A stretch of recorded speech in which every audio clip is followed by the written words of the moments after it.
ஊடகத்துறை சார்ந்தவர்கள் ஒரு படத்தை பயங்கர வெற்றி அப்படிங்கிற ஒரு வார்த்தை எங்கள் அனைவருக்கும் கிடைத்த பெரிய வெகுமதி. முதல்ல அந்த வார்த்தை சொன்னதுக்காக உங்களுக்கு என்னுடைய நன்றி. இது இப்ப ஒரு புது முயற்சி. ஒரு ஹீரோனா அந்த ஒரு இலக்கணம், அந்த அடிதடி சண்டை வில்லன் அப்படிங்கறதெல்லாம் இல்லாம அது ஒரு கேரக்டர் ஆகி ஒரு நல்ல திரைக்கதைங்கிறது எல்லா கதாபாத்திரத்தோடையும் பயணப்பட்டா அது சுவை குன்றாத ஒரு திரைப்படமா அமையுங்கிறதுக்கு பல படங்கள் உதாரணம். இந்த 26 ஜனவரி பொங்கலுக்கு வெளியான இந்த படம் அதுக்கு மேலும் ஒரு உதாரணம். அது மக்களால் அங்கீகரிக்கப்பட்டது. எங்களுக்கு வணிக ரீதியாகவும் ஒரு பெரிய வெற்றியா இருக்கிறது. ரொம்ப சந்தோஷமா இருக்கேன்.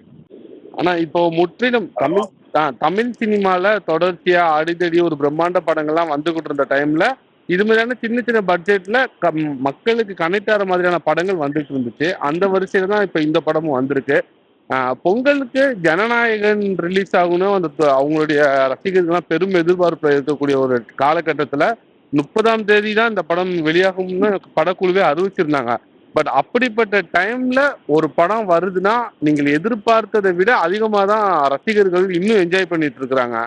இந்த படத்தோட கதை சொல்லும் போது ஒரு ஸ்பார்க் இருக்கும்ண்ணே. இந்த டைம்ல இந்த மாதிரியான கதை அது எப்படின்னு உங்களுக்கு என்னென்ன ஓடிச்சு மைண்ட்ல? இல்லையா, என்னன்னா பல வருடங்களா பல கதாபாத்திரங்கள் பல ஒளிப்பதிவாளரா நான் வரும்போது எப்ப ஒரு புதிய தலைமுறைன்னா வர்ற டெக்னீஷியன் சொல்றேன், சேனல் வரும்போது சில பேர் சொல்லும் போதே தெரியும் இதுல ஒரு ஒரு அந்த திரைக்கதை ரொம்ப சுவாரஸ்யமா எங்கேயுமே தொய்வு இல்லாம இருக்கிறது. நிச்சயமா மக்களால் ரசிக்கப்படும் எங்களுக்கு ஒரு நம்பிக்கை இருக்கு. ஏன்னா வழக்கமான இடத்துல ரெகுலரா சினிமா பண்ணும்போது நமக்கு ஒரு டயர்டு ரசிகர்களாவே. அது இல்லாம நாங்க வேலை செய்யறவங்களுக்கு எங்களுக்கு வருமானம் இருக்கிறதுனால அந்த டயர்ட் எல்லாம் காமிச்சிக்காம நாங்க நடிச்சுக்கிட்டு இருப்போம், வேலை செய்வோம். ஆனா அதெல்லாம் இல்லாம ஒரு திரைக்கதை வரும்போது இது கனெக்ட் ஆகும் அப்படின்னு சில சமயம் ஒரு ஸ்பார்க் வரும்ல. அது இந்த படத்துல எனக்கு நான் உணர்ந்தேன்.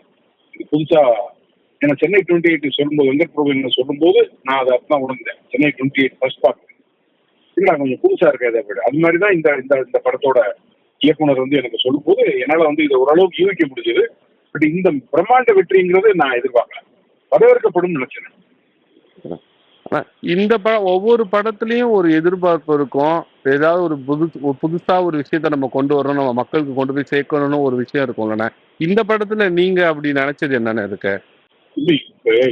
நம்ம கருத்து சொல்றது திரைப்படம் மூலமாக கருத்து சொல்றது ஒரு ரகம்.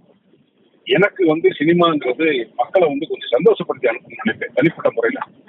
நான் ஒரு ரசிகனா போனோம், எனக்கு அங்க திரையரங்க ஒரு பாடம் நடத்தணும், இதை விஷயத்த நான் வலியுறுத்தணும் அப்படிங்கிற கருத்துல எனக்கு பெரிய உடன்பாடு இல்லை. தொழில்முறை நடிகனா அத்தகைய படங்களை நான் தவிர்க்கிறதுல நடிக்கிறேன். ஆனா ஒரு ரசிகனா போய் உட்கார்ந்தமா கொஞ்சம் ரிலாக்ஸ் பண்ணிட்டு வரணும்னு நினைப்பேன்.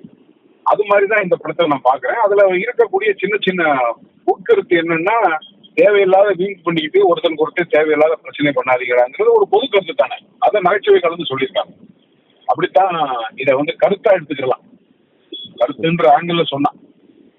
படத்துல கதாநாயகனா ஜீவா இருந்தாலும் கதையின் நாயகனா ஒரு புறம் இளவரசும் இன்னொரு புறம் தம்பிராமையா தான் இருக்கிறாங்க. இந்த 2 பேர் காம்போ எப்படி இருந்தது ஃபீல்டுல? ஏன்னா நீங்க பாக்குறது தம்பி, இப்ப என்னோட போர்ஷன் தனி, அவருடைய போர்ஷன் தனி. எடுக்கும்போது வே ஆஃப் டேக்கிங் தனித்தனி. அந்த சண்டை போட்டு துப்பாக்கி எடுத்துட்டு போறது மாத்திரம் தான் எனக்கு, சண்டை போடுற சில காட்சிகள் மாத்திரம் தான் காம்பினேஷன் வரும். பட் இது முதல்ல தம்பிராமையா அதை எடுத்ததுக்கு அப்புறம் தான் நான் போனேன். ஸோ இந்த பக்கம் இவர் பேசியிருக்காரு, இந்த இது பேசியிருக்காரு, நீங்க இதுக்கு கவுண்டர் பண்ணணும். இதுதான் ஒர்க்கிங் ஆர்டர். அது எனக்கு என்னன்னா தம்பிராமையோட மாடுலேஷன் எனக்கு மைண்ட்ல பல வருடமா நண்பர்ன்ற முறையிலும் சரி நடிகராகவும் சரி இருக்கும். ஸோ அவர் இந்த டைலாக் இப்படி தான் பேசியிருப்பாரு, அதுக்கு நான் இப்படி சொன்னா தான் நல்லா இருக்கும். அதே மாதிரி அவருக்கு நான் எப்படி பேசுவேன்னு தெரியும். அவரு நான் இல்லாதப்பதான் என் சம்பந்தப்பட்டதுக்கு அவர் பதில் சொல்லியிருப்பார். ஆனா என்னோட மாடுலேஷன் அவருக்கு தெரியும். இது எங்களுக்கு ஒரு புது காம்பினேஷனா இருக்கு, ஒரு புது பயிற்சியாகவும் இருந்தது 2 பேருக்குமே. கண்டிப்பாண்ணா. ஒரு இரவு, ஒரு குட்டி கிராமம், அழகான திரைப்படம். நம்ம மக்களுக்கு இந்த மாதிரியான சினிமாக்களை இன்னும் ரிசீவ் பண்ணுவாங்களாண்ணே?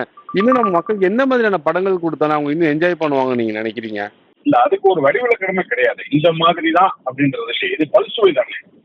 திரைப்படத்துறைங்கிறத திரையரங்குங்கிறது ஒரு பல்சுவை விருந்து அளிக்கக்கூடிய ஒரு இடமா தான் ஆதி காலம் தொட்டு இருக்கு. அதனால அது இந்த மாதிரி தான் அப்படி இல்லை. மக்கள் எந்த மாதிரியானதா இருந்தாலும் சுவாரஸ்யம் குறையாத திரைக்கதையை பார்க்கறதுக்கு ஆர்வமா இருக்காங்க. அப்படித்தான் இந்த படத்தினுடைய பாராட்டுகளையும் வரவேற்பையும் நான் புரிஞ்சு